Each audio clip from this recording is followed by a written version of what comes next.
Hey everyone, I wanted to share with you some stories and pictures that I am carrying with me after my recent trip to Israel. It was a very short trip, and it wasn't what you'd call a good trip because the reason for going wasn't good, but I'm glad I went. In fact, I felt like I needed to be there. And one of my reasons for going was to be able to witness, to see firsthand the uh, impact of the tragedy and to bring those stories back. So thank you for watching. I'll share a picture with you that really caught me by surprise. We were traveling on a bus through a town called Ofakim, and there were these roundabouts all along the main street. This roundabout is called, as you see, Kikar Chinuch, called Education Square.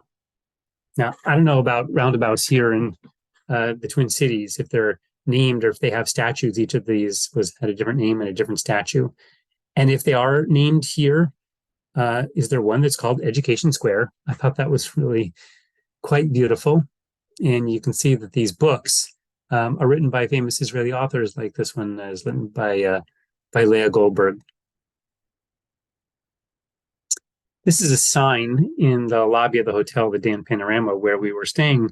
The hotel is filled with evacuees from the south, from a city right near Sderot. They've been there a month. And of course, children need to be in school. They can't just be playing in the halls, which is they do for the rest of the time. And it seems in the hotel, they crowd the halls because their rooms are small. But they need school. And so this is the calendar for Yom Shlishi, for Tuesday. And you can see the times are listed for the nursery and for the Gan and Kita Aleph through Gimel. And it tells you where it's meeting, in which of the ballrooms and which of the spaces, and what time lunch is and dinner, all the things to create some sort of normalcy for these families that have been displaced. If there was one good part of the trip, and most of it wasn't good, it was this. We had only a few minutes, but we stopped at the new National Library. It's right next to the Knesset in Jerusalem, right across the street from the Israel Museum. And you can see the shrine of the book. That's where the scrolls of the Dead Sea are. So from the ancient scroll to this library, which is in a similar shape to the shrine of the book, that kind of round, perhaps scroll-like shape. This library has been under construction for many years, and it was set to open at the end of October. The opening ceremonies, as you can imagine, were canceled, but they still opened. And the picture hardly does it justice. It's absolutely beautiful. You can see it is starting to be used. It's this reading area is many, many stories. And the goal of the National Library is to collect all books printed in Israel and really all Jewish literature from the diaspora.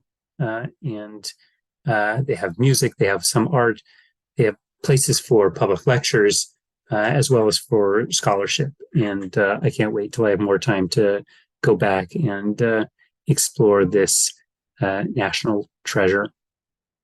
The last image I'd like to show you is this one.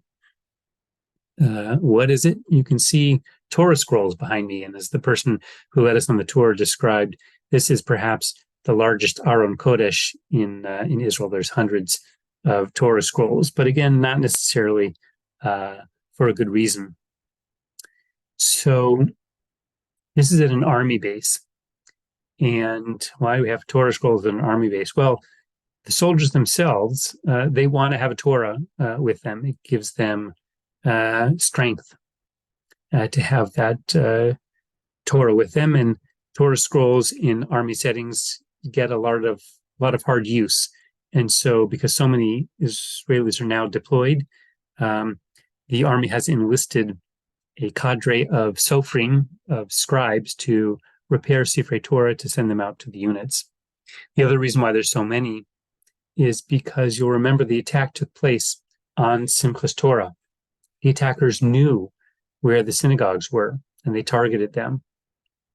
And once the attack had been quashed, the terrorist captured or killed, and some sense of security brought back to the different towns and villages, some in order to prevent looting, the Sifrei Torah were kept under safe control. And to me, it was a beautiful way to, in this case, end this day for all of us as a group of rabbis to be surrounded in this room of Sifrei Torah that are being dedicated to our soldiers.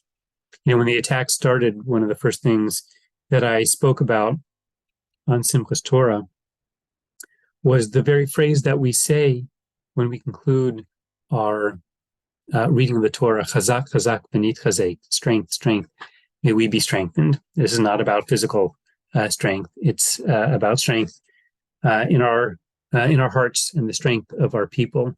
We say Chazak, Chazak, strength. If you're strong, Chazak, and if you're strong, Nit Chazek, together we'll be strong.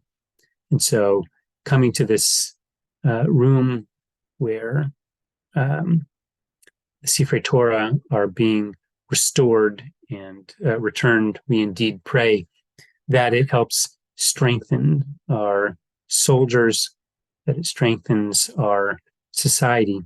This is the story of the Jewish people, sadly, but our Torah tells us to never give up hope, and it teaches us what it is that we're fighting for. We pray indeed that by holding fast to it, we will stay strong.